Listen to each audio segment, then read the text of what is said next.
In scenario 1, we took a closer look at how simple remarks that some would consider harmless jokes are actually harassment and illegal. Scenario 2, this scenario, takes a look at another incident I experienced regarding sexist remarks, but in this experience, I actually reported the incident. And so I get to share what happened after I reported the incident. This is actually the story of the first time I reported harassment formally. There are a few key lessons I learned from this incident about reporting harassment in a university. And so if you are a university student, this is super important for you, so listen close. These are essential lessons to learn if you are having to report harassment in a university. And even if you aren't a student, I think these lessons are still helpful in navigating harassment and bias in your career as well. Scenario 2, sexist remarks are harassment. On a Friday in graduate school, I walked into one side of lab, my workplace, and I saw two of my male colleagues talking. One of these men, a postdoctoral researcher, or postdoc for short, turned to me and said, "No girls allowed in here." It caught me by surprise, as these strange comments do, and I turned to the undergraduate student and back to the postdoc and I said, "That was a weird thing to say." I was in disbelief that he would make such a childish joke like that. And by the way, I was so proud of myself for speaking up in that moment. At this point, I had been harassed quite a bit in this lab, and so I knew that if somebody said something, I would need to confront it in the moment. And I did. I made him feel uncomfortable for saying that to me. That was a huge step forward for me. The undergraduate student then proceeded to agree with me that that was a weird thing to say, and then we all just started talking about the research. Step 1, applying the resilience mindset. At this point in my career, I had not developed the resilience mindset. But this incident gave me the opportunity to practice navigating harassment to further develop this mindset. At this point in graduate school, I had already been suffering from illness and depression, and this incident could further exacerbate that situation. It was risking my completion of my PhD and further straining the tension between me and my advisors. I realized that I couldn't just brush off the harassment like I did every other time. I knew deep down that any little incident of harassment could further deepen my depression or bring back my eating disorder. At this point, I had also taken the new sexual harassment training at my university and had learned that these subtle remarks, while sexist, are also illegal. And they're illegal under Title IX, like you've learned in previous lessons. I knew that I wasn't going to be able to complete my PhD if my work kept suffering because of this harassment, because I felt unsafe and uncomfortable in my work environment. This is number 1 of the resilience mindset. By number 2 of the resilience mindset, I knew I had a right to feel safe and comfortable in my work environment, and so I should speak up and report it if I'm being harassed. And number 3 of the resilience mindset, I only had control over my own actions. From the moment I met this postdoc, I could tell he was checking me out, and it made me uncomfortable. My intuition told me that at some point he was going to say or do something inappropriate. And a month later, he did in this instance. I felt like if I didn't report him and confront him in this incident, that he would continue harassing me and it would exacerbate the issue.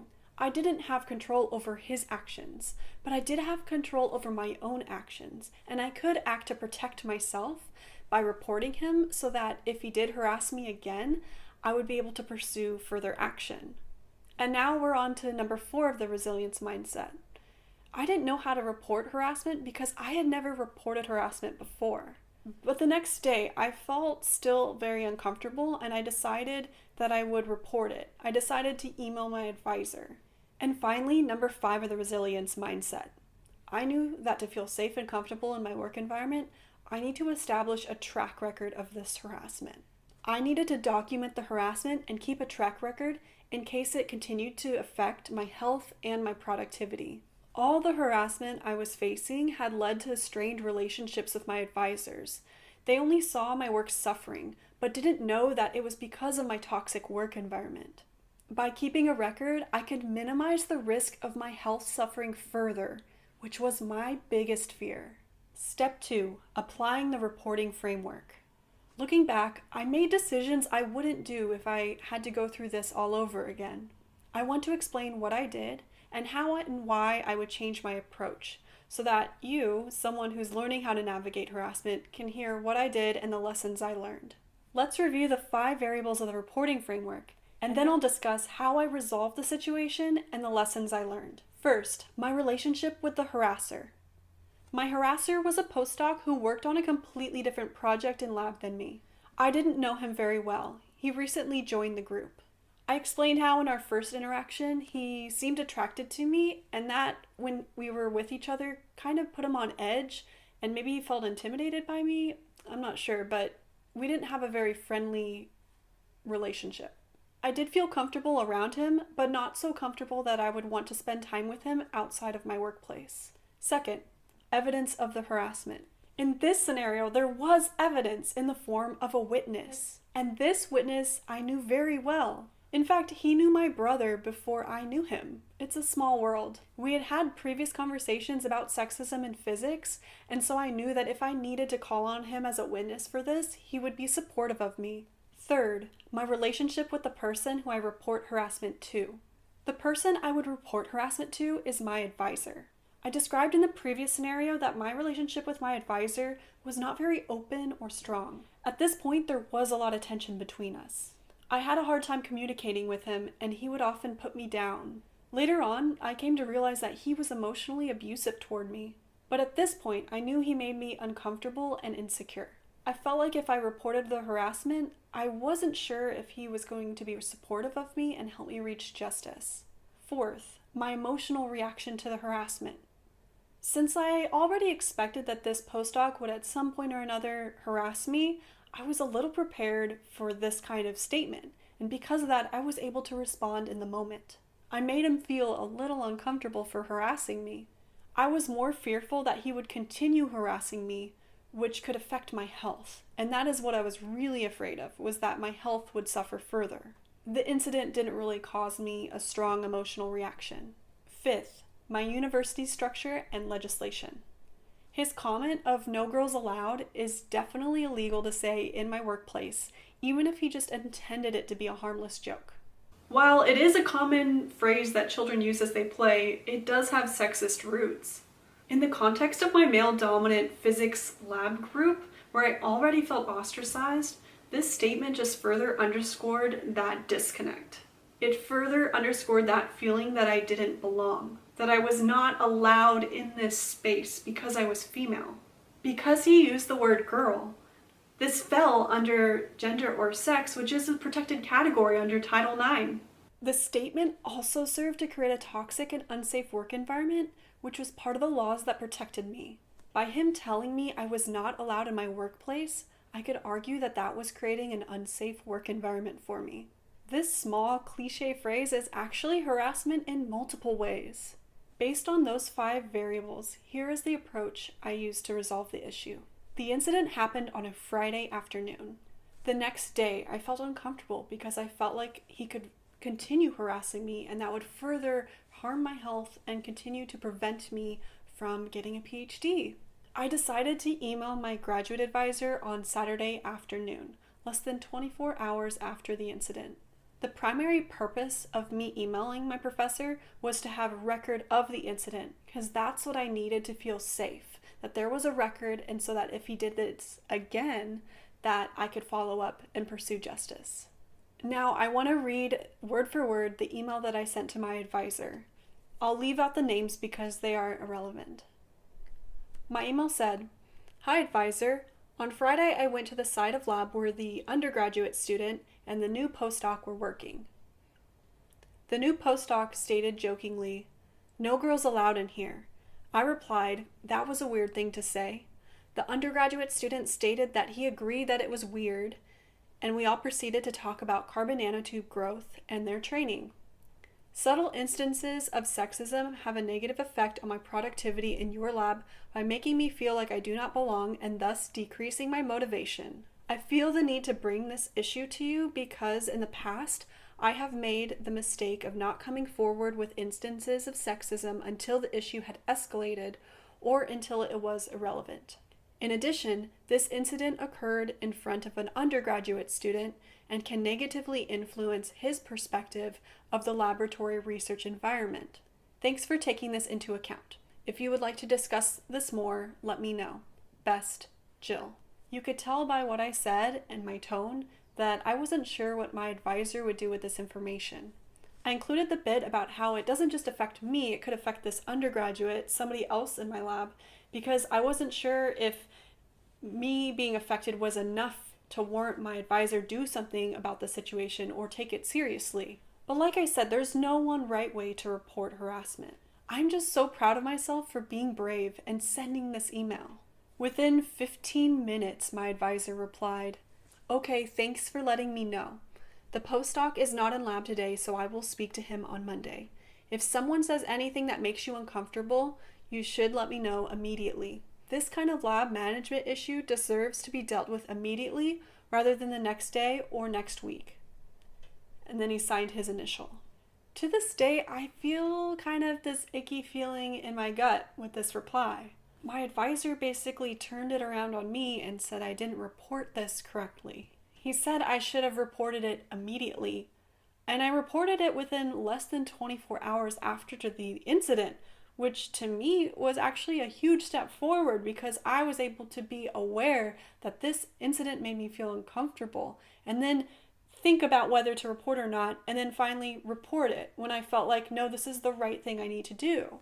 To me, less than 24 hours was immediately. It was a short turnaround time. Sometimes it can take a while to realize if a harassment incident does have a negative effect on you, and that's okay. And it even may take time to figure out if that was even harassment or not to begin with. Not every instance is super clear as to whether it's harassment or not. The good news was that he said he would talk to the postdoc. So at least there's that. What happened the next week helped me learn how the academic system treats victims versus perpetrators of harassment. The next week, I wasn't sure when my advisor was going to have this talk with the postdoc or what even was going to happen. What would they say in this conversation? I did feel a little unease about it, but I knew that the hardest part for me was over, which was reporting the incident. This did give me a little comfort.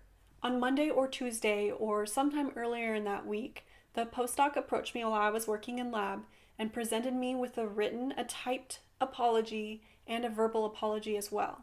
I thanked him for apologizing and went back to work feeling a little bit more at ease. I felt like he wouldn't dare harass me again, and I at least had a track record of previous harassment.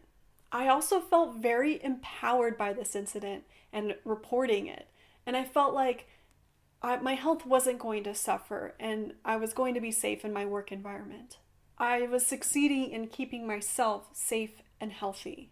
And I knew because I did this in the future, I also wouldn't let anything else slide. I would address it. The unfortunate truth about this incident is this. Nobody in my work environment followed up with me, the victim, to see if I was okay. My advisor never spoke of it again. I also found it really interesting that the postdoc didn't just verbally apologize to me, but also wrote it down, and specifically in a typed letter. The fact that it was typed and printed told me that he was saving a copy of that letter himself. The only reason he would want to keep a typed apology is so that he would have proof of the apology for legal reasons. I know if I were this postdoc, I wouldn't be legally, technically savvy enough to know how to protect myself, but that's exactly what he did. My guess is that when my advisor and him met, my advisor coached him on how to apologize in a way that protects not only himself, but also my advisor. As a victim of harassment, the only way I knew how to handle harassment and work in order to protect myself was through a trial and error process that took years of my own research and navigating these different situations. And here, finally, I was able to stand up for myself and protect myself after years of being harassed. However, this perpetrator of harassment was basically mentored on how to get away with harassment without any legal repercussions. And again, nobody was asking how I was doing or if I was okay. My point is this. Victims of harassment often have less support than the perpetrators of harassment. Even in academia, where there are structures that are supposed to help keep victims safe. And this is exactly why I created this course. Also, in this situation, I was made to feel like I reported harassment wrong. Again, there's no wrong way to report harassment. And I'm not saying that the way this postdoc wrote and typed out this apology to me was wrong. He was protecting himself. I'm just saying that he was coached in how to apologize, and I've never been coached on how to handle being harassed, how to report that harassment.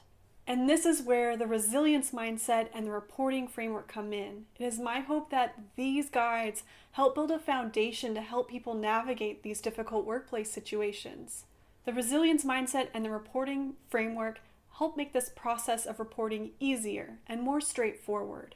Even though the way I reported the harassment wasn't perfect because I centered the undergraduate's needs at the end instead of my own, I still received the resolution I needed to feel safe and comfortable in my work environment. And that is success.